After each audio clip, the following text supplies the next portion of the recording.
The assassin was on a mission when his view was suddenly blocked by a beautiful woman. He quickly shifted his scope back to the target, but his instinct made him steal another glance at her. The assassin realized he couldn't keep this up, so he quickly composed himself and checked his watch. His heart rate was 65, the perfect condition for him to be in. He gripped his gun tightly, focused, and prepared to make the kill shot. As the target reappeared in his sights, he pulled the trigger decisively. But at the crucial moment, the woman moved, and the bullet struck her instead. He quickly reloaded, intending to fire again, but the bodyguard had already spotted his location and pulled the curtains shut. The best snipers only get one chance, so he neatly put away his gun, picked up the trash on the ground, and put on his helmet before rushing downstairs and hopping onto the electric scooter he had left at the entrance. By the time the police cars arrived with sirens blaring, the man had already taken off down a side road. He discarded the magazine, threw away his gear, took a shortcut to avoid the patrol cars, and tossed his helmet casually into the river, cleaning up all the evidence. Afterward, he went to a convenience store, quickly changed his clothes in the restroom, washed himself, and sprayed a lot of perfume before leaving. Only after everything was taken care of did he step outside. He hailed a taxi and headed straight for the airport. Before entering the airport, he took out his self-defense pistol, wiped off the fingerprints, and quietly dropped it into the trash can. But when he went through security,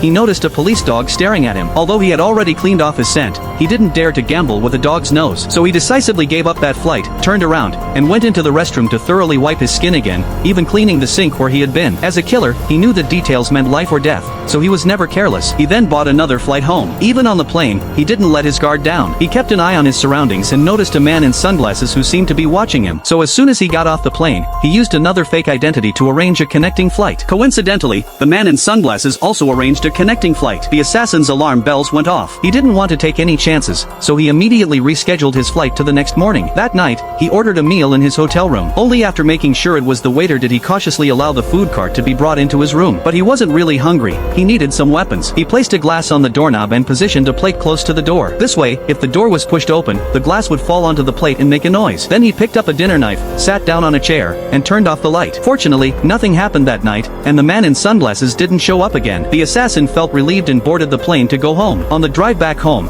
he still didn't let his guard down. He kept changing his route. After a whole day of detours, he finally arrived home. But as soon as he got to the door, he saw two large footprints on the ground. These were definitely not his wife's shoe size, and there was also a pile of cigarette butts next to them. The assassin instantly realized something.